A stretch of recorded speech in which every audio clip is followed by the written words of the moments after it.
শুরু করছি স্নিগ্ধবীজ গল্পে পর্ব সংখ্যা ৩৯। লেখনীতে সানজিদা আক্তার মুন্নি। রাত এখন একটার কোলে ঢলে পড়েছে। নাজিম নিজের সমস্ত কাজ সেরে এসে ঘরের সামনে দাঁড়িয়েছে। বুকটা কেমন ধরফর ধরফর করছে। নাজিম সব সংকোচ কাটিয়ে ধীর পায়ে ঘরের ভারী কাঠের দরজাটা ঠেলে ভেতরে প্রবেশ করে। দরজা খুলতেই রজনীগন্ধা আর লাল গোলাপের মাতাল করা সুবাসে তার বুক ভরে যায়। চারদিকে রাশি রাশি ফুল আর স্নিগ্ধ আলোর ছটায় পুরো ঘরটাকে একটা স্বপ্নপুরীর মতন মনোরম করে সাজানো হয়েছে। আজ তার আর পুষ্পের বাসরাত, অথচ এমন একটি কাঙ্ক্ষিত রাতেও সে ঘরে ফিরল মাঝরাত পেরিয়ে। নাজিম যে ইচ্ছে করে দেরি করেছে তা কিন্তু নয়। আজ ৮ তারিখ, আর সামনে ১২ তারিখে নির্বাচন। ক্ষমতার এই নিষ্ঠুর লড়াইয়ে এক মুহূর্তও দম ফেলার ফুরসত নেই তার। জনগণ যদি স্বেচ্ছায় ভোট না দেয় তন্ময়কে, তবে কারচুপি করে হলেও তাকে জিততে হবে। রাজনীতিতে আবেগের কোনো স্থান নেই, আর সেটার জন্যই তো নিখুঁত পাকাপোক্ত একটা পরিকল্পনার প্রয়োজন ছিল আজ রাতে। ঘরের এই স্নিগ্ধ আর পবিত্র পরিবেশেও নাজিমের মাথার ভেতর ঘুরপাক কাটছে একটু আগে করা নোংরা রাজনীতির হিসাব নিকাশ। মানুষের ব্রেন ওয়াশটা কিভাবে করতে হয় সেটা খুব ভালো করেই তারা জানে। যারা বুঝে শুনে বিচার বিবেচনা করে ভোট দেয়, এমন ভোটারের সংখ্যা আর কয়জন? গ্রামের সহজ সরল অভাবী আর অন্ধবিশ্বাসী মানুষের ভোটই তো সবচেয়ে বড় হাতিয়ার। এদের ইমোশনকে একবার ব্ল্যাকমেল করতে পারলেই খেল খতম। এই তো আজ মাগরিব পর থেকে তারা একটা প্রত্যন্ত গ্রামে পড়েছিল। সেখানকার সবাইকে তারা বড় বড় গলায় প্রতিশ্রুতি দিয়ে এসেছে, আমাদের ভোট দিন, আপনাদের গ্রামে বাড়ি, গ্যাসের লাইন আর পাকা রাস্তার ব্যবস্থা করে দেব।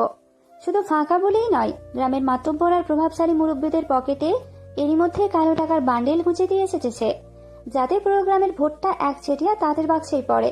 এরপরও যদি কোনো কারণে পাশার দান উল্টে যায়, তবে বিকল্প হিসেবে কেন্দ্র দখল আর ব্যালট বাক্স ছিনতাইয়ের ছক কষে রেখেছে তারা। প্রিসাইডিং অফিসার থেকে শুরু করে স্থানীয় মাস্তান সবাইকে ম্যানেজ করার কাজ আজ রাতেই শেষ করতে হয়েছে। একটা দীর্ঘশ্বাস ফেলে নাজিম নিঃশব্দে দরজাটা আটকে দেয়। বিছানা থেকে চোখ পড়তেই থমকে যায়। তার দৃষ্টি পুষ্প ঘুমাচ্ছে। অতি সন্তর্পণে ধীর পায়ে সে এগিয়ে যায় পুষ্পের দিকে।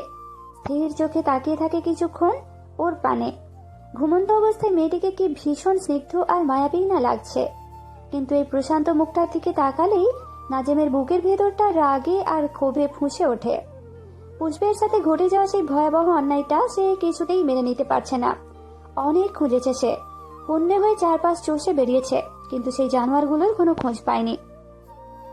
আর মনেই একটা ভারী দীর্ঘশ্বাস বেরিয়ে আসে নাজিমের বুক চিরে।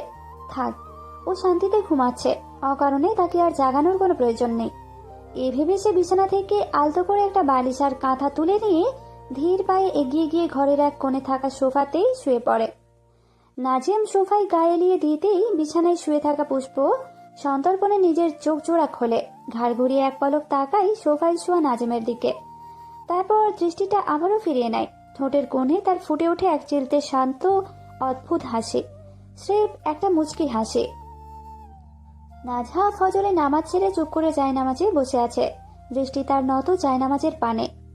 তৌসির বিছানায় উপর হয়ে বেঘুরে ঘুমাচ্ছে। নাজহার শরীরটা কিছুটা ভালো হয়েছে, হাঁটতে ফিরতে পারার মতো শক্তি শরীরে জুগেছে। নাজহা এভাবে বসে থেকে গত রাতের কথা ভাবছে। রাতে তৌসির নিজের কথাই রেখেছিল, সে চলে গিয়েছিল। সে নাজহার দিকে ফিরেও তাকায়নি। তার কাছে টাকাই বড়, তবে তাড়াতাড়ি চলে এসেছিল। যখন এসেছিল, এসে নাজহার পাশে নাজহার থেকে দূরত্ব নিয়ে শুয়ে পড়েছিল।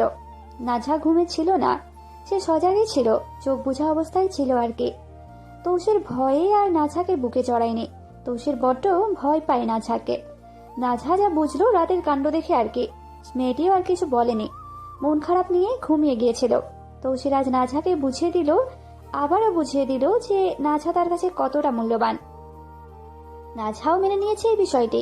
কি করবে, কারো থেকে তো আর জোর করে প্রায়োরিটি পাওয়া সম্ভব নয়, তাই চুপই থাকুক। তৌসির হুড়মুড়িয়ে ধীরে ধীরে ঘুম থেকে উঠে বসে।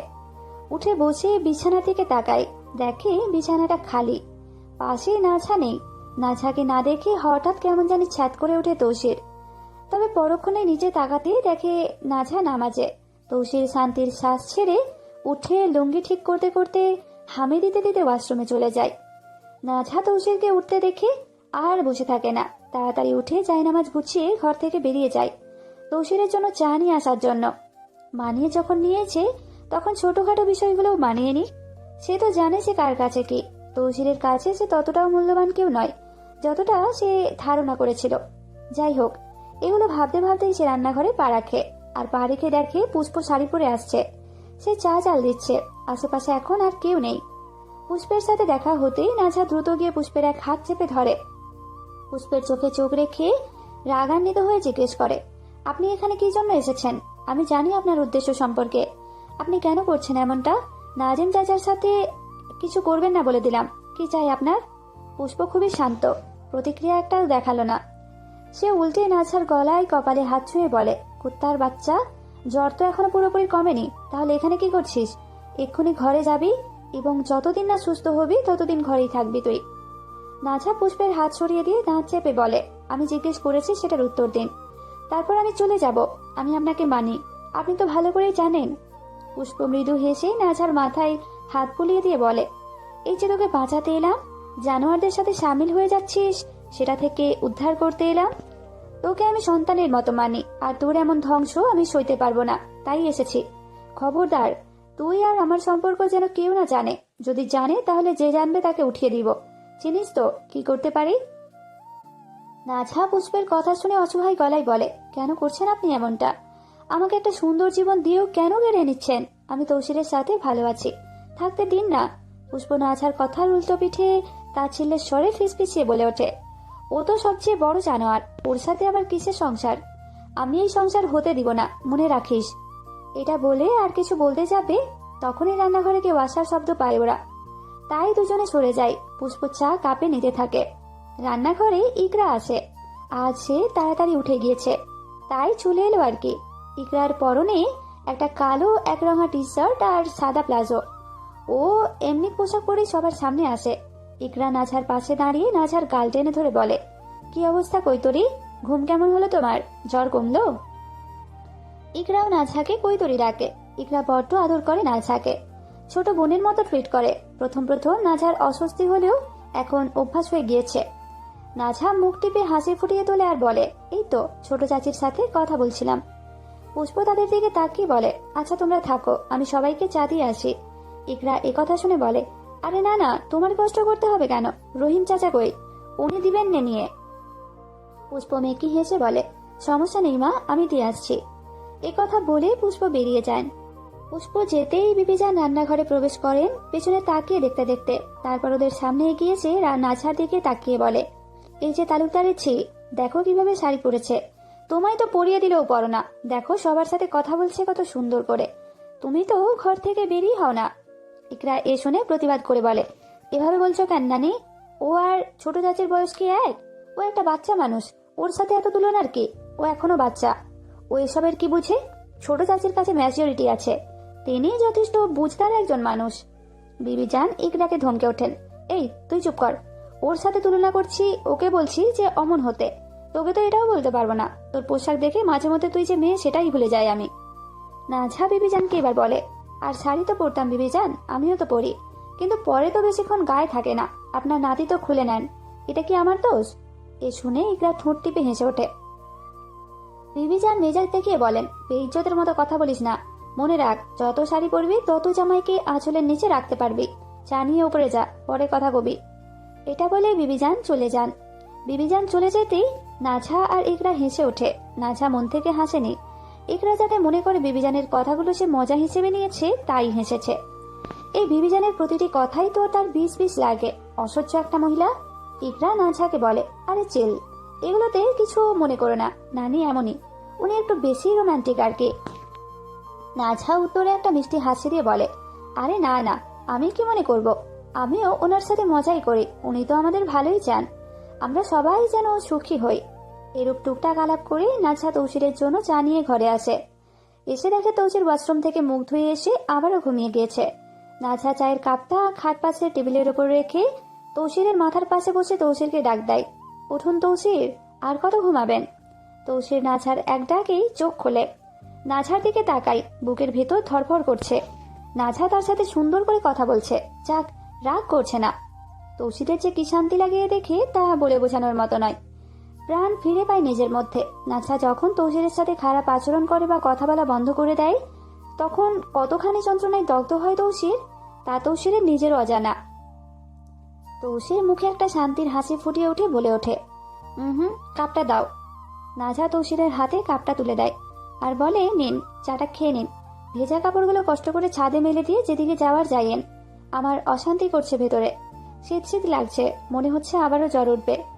এ শুনে তৌসির চায়ের কাপে চুমুক দিয়ে অন্য হাতে নাছার গাল গলা ছুঁয়ে বলে, জ্বর উঠবো কি, জ্বর রয়েছে গায়ে। শুনো, নিচে যাইও না, আর ঠান্ডা লাগাইও না, ঠান্ডা ছুঁইবা তো আরো উঠবে।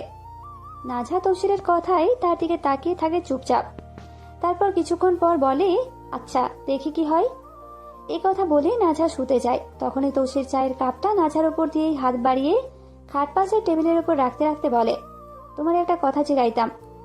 নাঝা শরীরটা বাঁকা করেছিল বালিশে মাথা রাখবে বলে, কিন্তু তা আর করে না। সোজা হয়ে বসে কপালে কয়েক ভাঁজ ফেলে জিজ্ঞেস করে, কি?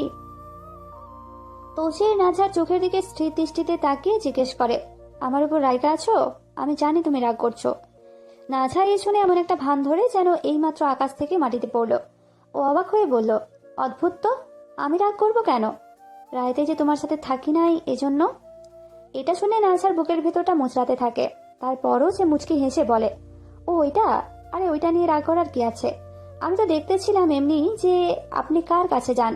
আমি তো জানি কার কাছে কতটা গুরুত্বপূর্ণ আমি। তো এসব বিষয়ে রাগ করার কি? কে আমি যে আমার জন্য এত এত টাকার ডিল নষ্ট করবেন? না, বাদ দিন। গেল কথা, গিয়ে কাপড়গুলো রোদে দিয়ে আসুন, পরে ছাদের রশি খালি পাবেন না।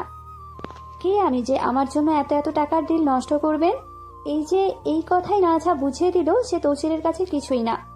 তৌসির তাকে নিজের মনে করে না। এই মেয়েটি বড্ড চালাক।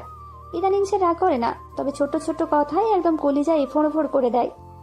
তৌসির নাঝার হাত টেনে ধরে নাঝাকে বলে, আমি জানি আমার ভুল হয়েছে, তাই বলে এমন কথা কবি?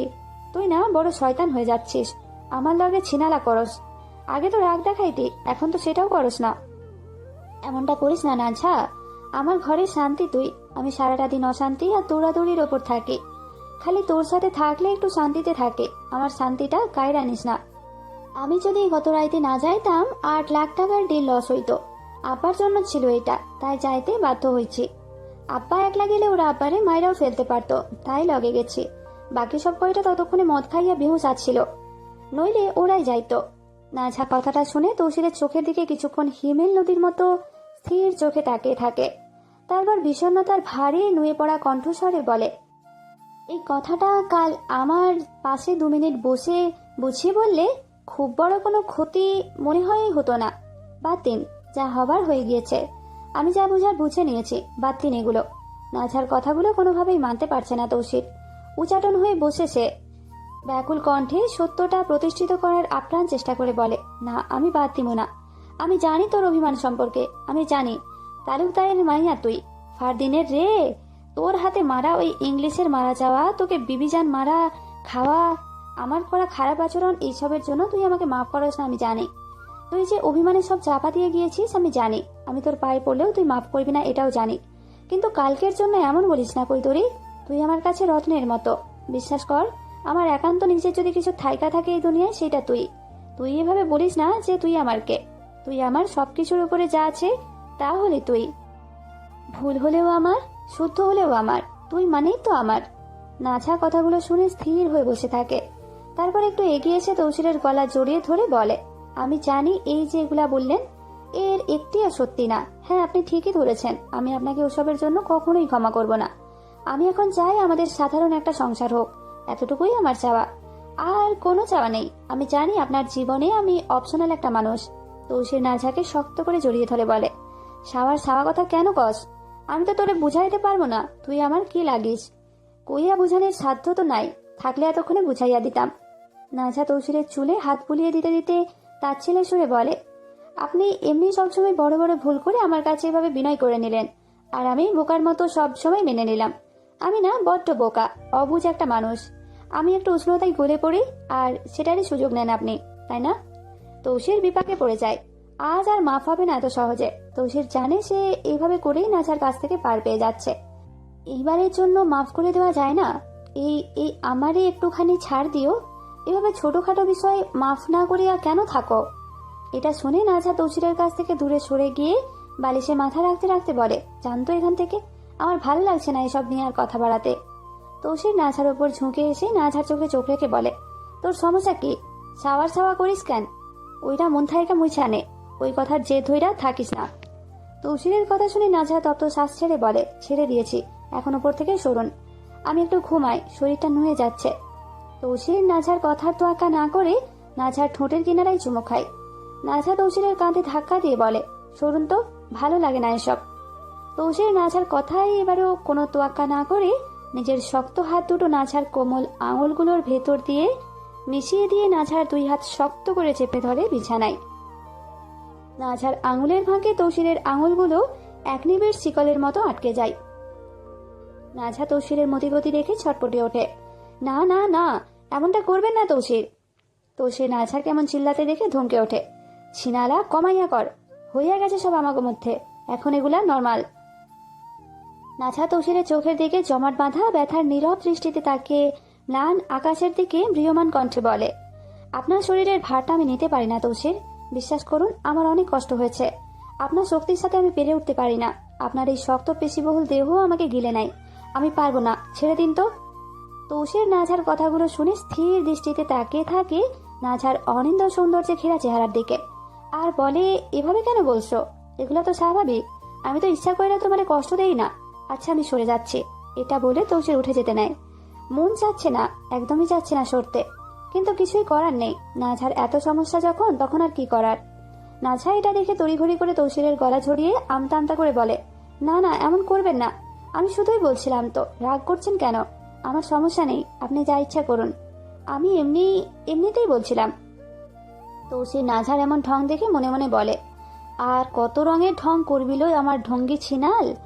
তৌসির নাঝার থেকে দূরে সরে যেতে যেতে বলে, না থাক, আমি সামলে নিলাম। নাঝা তৌসিরের গলার চেপে ধরে চিল্লিয়ে ওঠে, বললাম না আমার কাছে আসতে, তাহলে এত নাটক কেন করছেন? যদি এখন চলে যান তাহলে আর জীবনেও আমার শরীরের লোম পর্যন্ত ছুঁতে দিব না। নাঝার এমন ধমকে তৌসিরও ধমকে ওঠে, আসছি, কিন্তু এরপর যদি কান্নাকাটি করোস তাহলে মায়েরা তক্তা বানাইয়া রাখা দিমো, মনে রাখিস। এতটুকু বলে তৌসির নাঝার গলায় মুখ গুঁজে দেয়। মুখ গুঁজেই এলো পাথারি চুমো আঁকতে শুরু করে নাঝার গলায়। নাঝা তৌসিরের মাথাটা নিজের বুকের সাথে জড়িয়ে ধরে চোখ বুঝে জোরে জোরে শ্বাস ছাড়ে। কষ্ট হবে হোক, যখন তৌসির তার কাছে আসে তখন খুব যন্ত্রণা হয়। হয়তো তাদের বয়সের তারতম্য বজায় না থাকায় এমনটা হয়। তারপরও নাঝা তৌসিরকে কাছে টানলো। সে চায় না তৌসির তার উপর অসন্তুষ্ট থাকুক এই বিষয়টা নিয়ে, তাই সব দগ্ধতা সহ্য করে নিচ্ছে। তৌসিরকে নিজের কন্ট্রোলে রাখতে হলে এটাই মোক্ষম উপায়। ধোঁয়া ওঠা কফির মগে আলতো চুমুক দিতে দিতে সারা ঘরে আনমনে পায়চারি করছে ইকরা। বিয়ের পর থেকে এই বাড়িতে ধ্রুবর সাথে তার দেখা মেলা রীতিমতো ভাগ্যের ব্যাপার হয়ে দাঁড়িয়েছে। সে রাত 10টায় অফিস থেকে ফেরে আর সকাল 9টা বাজতেই আবারও বেরিয়ে যায়। এর মাঝে ইকরার সাথে একটাবার ভালোভাবে কথা বলারও প্রয়োজন বোধ করে না। আজ বেশ সকালেই ঘুম ভেঙে গেছে ইকরার, তাই ঘটনাক্রমে ধ্রুবর দেখা পেয়ে সে যায়। আয়নার সামনে দাঁড়িয়ে অফিসে যাওয়ার জন্য তৈরি হচ্ছে ধ্রুব।